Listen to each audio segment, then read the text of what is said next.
Song about not wanting to be in a state of having to deal with unrequited love. They used to call him the most dangerous man in rock and roll. Now, at 63, the danger's gone, but what's left might break your heart. Axl Rose disappeared for years. No one knew where he went or what had become of him. Then, in 2025, he walked back on stage looking like someone else entirely. Thinner, quieter, older, but somehow lighter, too. Behind the gates of his $5 million Malibu mansion, he'd been hiding something, a secret life built on scars, silence, and a collection of cars that could buy half of Sunset Boulevard. But it wasn't the machines or the money that shocked people. It was how much he'd changed. To understand Axl Rose today, you have to go back to when he was still William Bruce Rose Jr., a kid from Lafayette, Indiana, who never really got to be a kid. His mother, Sharon, was 16, his father, 20. They were too young, too wild, too lost. When Axl was 2, his father vanished, just gone. No goodbye, no explanation. Years later, the truth came out. He'd been kidnapped, hurt, violated before he could even speak. His father had taken him, and what happened in those missing days would haunt him forever. Court records proved it, family confirmed it. The damage was real, and it went deep. Sharon remarried quickly. The new man, Stephen Bailey, was a Pentecostal preacher who believed fear could save souls. He adopted Axl and changed his name to William Bailey. From that moment on, his childhood became a cage of sermons and beatings. The house had rules for everything. No TV, no music, no questions. He was whipped for looking at the wrong thing, starved for speaking out, forced to pray for hours while his stepfather preached about love and practiced cruelty. Axl learned early that silence was safer than truth. He learned to sing before he learned to trust. At 5, he joined the church choir, his voice pure, angelic, powerful. People clapped. They didn't see the bruises. By 14, the lies inside his house were too heavy to carry. One afternoon, he found insurance papers that listed another last name, Rose. That's when it all broke. He realized the man he called Dad wasn't his father. He trashed the furniture, screamed until his voice cracked, and ended up in a psychiatric ward. Doctors called him manic, prescribed lithium, and wrote his pain down as a diagnosis. They didn't know they were treating a boy who'd been living in hell. He got out and he started fighting back. At 15, he formed a tiny bar band. They covered Aerosmith and Nazareth, playing in Lafayette's roughest dives. The cops came often. Fights, broken bottles, shouting matches. He was arrested again and again. Public intoxication, disorderly conduct, resisting arrest. He didn't care. The stage felt like the only place he could breathe. In 1980, after a false accusation nearly destroyed him, he overdosed. He tried to end it. Somehow, he survived. He packed a bag, scraped together $50, and hitchhiked to Los Angeles. He was 18. LA wasn't kind. He slept on benches, played guitar for change, got chased by store owners, attacked by strangers. But he didn't stop. The more the world beat him down, the louder he sang. In the heat and chaos of Hollywood's clubs, he found Izzy Stradlin, another Lafayette kid with the same wild hunger.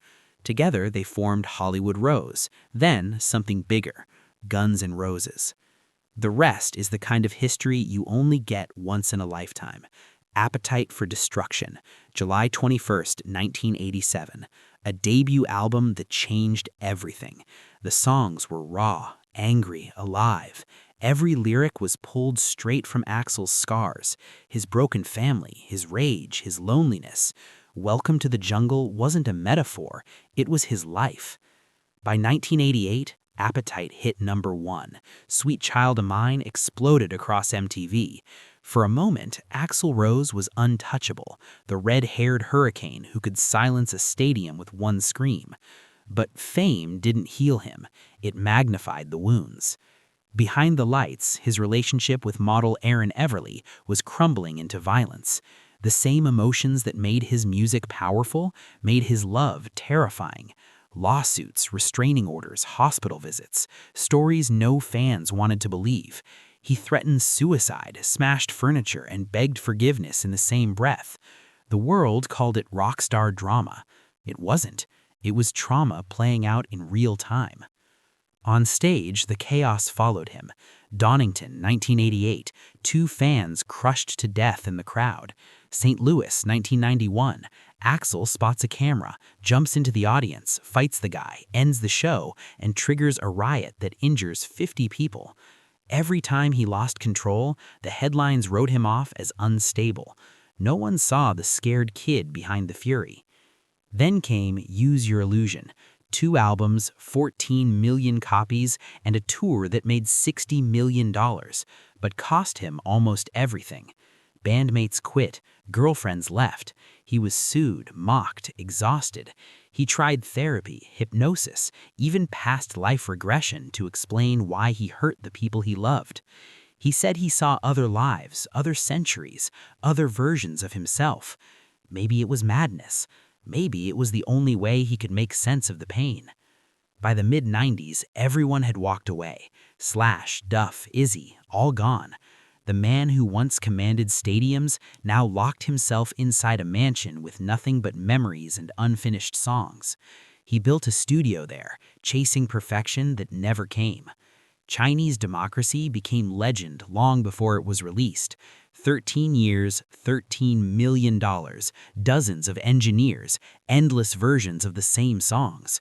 When it finally dropped in 2008, people didn't know what to think. Some called it genius, others called it proof that Axl Rose had lost his mind. He didn't respond. He didn't need to. For almost a decade, he vanished again. No interviews, no appearances, just silence. Then, out of nowhere, he came back. March 31st, 2016, the Troubadour in Los Angeles, the same place it all began. Guns N' Roses reunited. Axl broke his foot the first night, performed sitting down on Dave Grohl's borrowed throne, and smiled through the pain. The tour was called Not in This Lifetime. It earned over $500 million. For fans, it wasn't about money, it was about forgiveness. But even that comeback came with shadows. Vocal strain, collapsing on stage, canceled shows. The man who once screamed higher than anyone else was running out of voice. He worked with coaches, changed his range, learned to sing softer. It wasn't weakness, it was survival.